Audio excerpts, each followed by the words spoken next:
Shalom Ibu dan teman-teman, kami dari kelompok 5 yang terdiri dari Alfionita, saya Ismanto, Kesia dan juga Rosifa hendak mempresentasikan terkait GMO bakteri Salmonella typhimurium sebagai terapi anti kanker glioblastoma. Selamat menyaksikan. Nah, berikut ini adalah video animasi mengenai struktur dari bakteri Salmonella typhimurium. Nah, di sini dapat dilihat teman-teman mengenai struktur bakteri yaitu yang berbentuk batang. Dan di animasi ini bakteri dapat melakukan suatu pergerakan. Nah, kiranya dari video animasi ini teman-teman dapat memiliki sedikit gambaran untuk dapat memahami lebih lanjut lagi mengenai bakteri Salmonella typhimurium.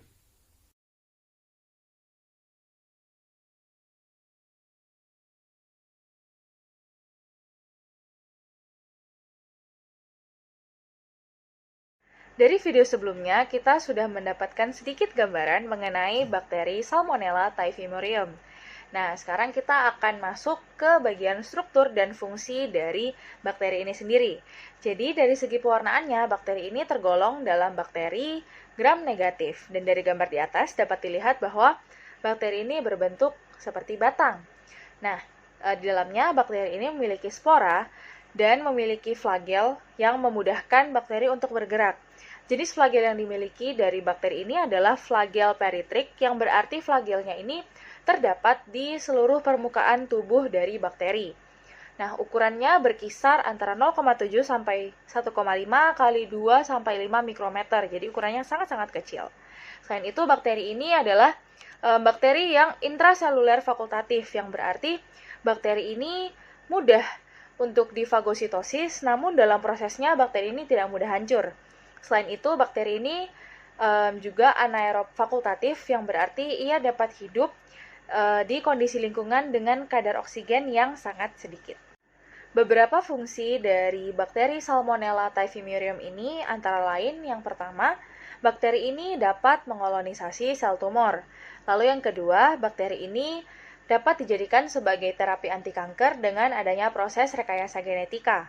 Lalu yang ketiga, bakteri ini dapat menargetkan dan menghancurkan tumor dengan 3 cara, yaitu yang pertama dengan adanya induksi kekebalan respon dari keberadaan tumor. Lalu yang kedua adalah dengan mengaktifkan enzim yang bernama enzim kapkase 3. Dan yang ketiga adalah sebagai vektor pemberi senyawa, di mana senyawa ini adalah senyawa anti kanker yang dibawa oleh bakteri ini ke tempat adanya kanker. Langkah dari proses rekayasa genetika ini terdiri dari yang pertama, yaitu pelemahan strain bakteri, yang kedua penyisipan agen-agen anti tumor, dan yang terakhir adalah kontrol pemicu ekspresi gen. Mari kita simak. Nah, langkah pertama kita melakukan pelemahan beberapa strain, yaitu strain VNP20009, kemudian ada strain ER1, dan juga strain Delta PPHPP. Jadi ketiga strain ini harus kita lemahkan karena pada awalnya mereka itu bersifat patogen, jadi harus kita lemahkan dulu. Nah, yang kedua kita lakukan penyisipan agen antitumor ke dalam bakteri Salmonella typhimurium ini. Jadi kita sisipkan agen-agen antitumor seperti sitokinin, agen sitotoksik, molekul pengatur, antigen atau antibodi yang terkait dengan tumor, ada juga enzim prodrug, dan juga nanti ada siRNA. Agen-agen antitumor ini kita sisipkan ke dalam bakteri Salmonella typhimurium dengan tujuan untuk meningkatkan efisiensi terapi anti kanker. Dan langkah yang terakhir adalah melakukan kontrol pemicu ekspresi gen.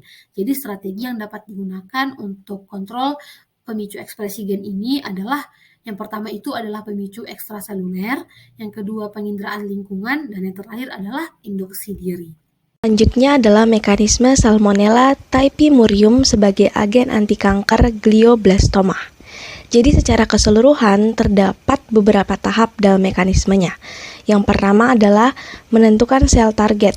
Dalam hal ini, sel target yang dimaksud adalah sel-sel kanker, supaya kita bisa menginjeksikan molekul-molekul anti kanker dari bakteri Salmonella typhimurium ini ke dalam sel target. Nah, penargetan ini dilakukan dengan mendeteksi glikoprotein dari sel-sel karsinoma yang ada. Selanjutnya adalah setelah kita menginjeksikan ke dalam tubuh, bakteri ini akan menuju ke sel-sel kanker melalui aliran darah. Nah, kemudian akan menempel pada dinding dari pembuluh tumor yang ada. Lalu selanjutnya bakteri yang sudah mengikat tumor ini akan mengekspresikan gen ASD yang berfungsi untuk mengurangi sitotoksisitas pada jaringan normal. Jadi gen ASD ini yang akan membuat bakteri fokus terhadap sel-sel kanker secara khusus daripada sel normal. Nah, selanjutnya bakteri ini akan berkembang biak dan juga membentuk koloni bakteri pada jaringan tumor. Nah, selanjutnya koloni bakteri yang sudah terbentuk akan memakan nutrisi dari sel-sel kanker. Lalu tahap selanjutnya adalah Salmonella typhimurium akan mengekspresikan agen sitotoksik TNF-alpha dan ligan penginduksi apoptosis trail untuk meningkatkan toksisitas pada jaringan tumor. Selanjutnya, bakteri juga akan mentransfer RNA onkogen yang bertujuan untuk menghambat pertumbuhan jaringan tumor. Yang terakhir adalah gen RNA spesifik yang biasa kita sebut dengan shRNA akan digunakan oleh enzim untuk menghasilkan RNA kecil yang disebut dengan cRNAs yang berfungsi untuk memicu degradasi RNA tumor target. Ternyata bakteri Salmonella typhimurium juga dapat meningkatkan sistem kekebalan terhadap keberadaan tumor di dalam tubuh.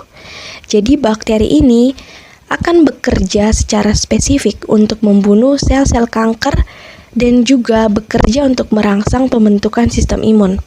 Secara khusus, tubuh dapat mencegah pertumbuhan sel-sel kanker pada jaringan yang sebelumnya telah menjadi lokasi pertumbuhan dari sel kanker.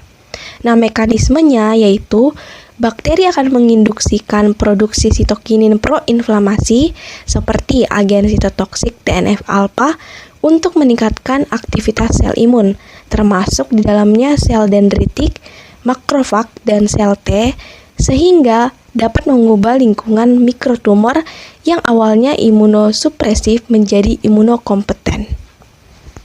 Selanjutnya adalah kelebihan dan kekurangan. Kelebihannya yang pertama, Salmonella ini aman untuk diberikan kepada pasien dalam dosis besar karena memiliki toksitas strain bakteri yang terbatas. Yang kedua adalah terapi bakteri ini menciptakan peluang baru dalam strategi anti kanker karena bakteri yang digunakan memenuhi syarat untuk dijadikan sebagai agen penargetan tumor. Dan yang ketiga adalah bakteri ini dengan spesifik menentukan lokasi sel-sel target dalam bentuk terapi gen model glioma xenograft. Nah, kekurangannya adalah masih adanya efek samping yang ditimbulkan seperti demam, hipotensi, anemia, dan juga trombositopenia pada pasien yang diberikan dosis terlalu tinggi. Dan yang kedua adalah perubahan dalam lingkungan mikrotumor yang dihasilkan oleh Salmonella ini masih belum sepenuhnya dipahami. Begitu juga dengan interaksi rumit antara Salmonella dengan mediator inflamasi, serta efeknya pada kekebalan inang juga masih belum diketahui. Nah, teman-teman, kita adalah manusia ciptaan Tuhan yang diperlengkapi dengan akal dan budi. Kita dapat menggali ilmu pengetahuan, contohnya rekayasa genetika untuk menghasilkan GMO ini untuk kesejahteraan manusia dalam bidang kesehatan. Tapi perlu kita catat, setinggi apapun ilmu dan pengetahuan kita, ada tanggung jawab moral yang harus kita pertanggungjawabkan atas ciptaan Tuhan yang lainnya. Nah, GMO bakteri ini itu sebenarnya sangat baik untuk pengobatan kanker, tetapi dengan catatan tidak merugikan ciptaan lainnya atau malah menimbulkan penyakit. Jadi perlu untuk terus diperhatikan apa yang menjadi efek samping, apa yang menjadi kerugian dari GMO bakteri ini. Perlu kita perhatikan dalam GMO bakteri Salmonella typhimurium ini, pada dasarnya bakteri ini adalah bakteri patogen. Jadi dalam prosesnya kita harus benar-benar memastikan bahwa bakteri tersebut telah dilemahkan dan dimodifikasi dengan benar, karena tujuan kita untuk mengobati, bukan menambah penyakit pada penderita kanker. Berikut adalah sumber-sumber atau referensi yang kami gunakan. Demikian presentasi dari kami kelompok 5. Atas perhatiannya kami ucapkan banyak terima kasih. Tuhan Yesus memberkati.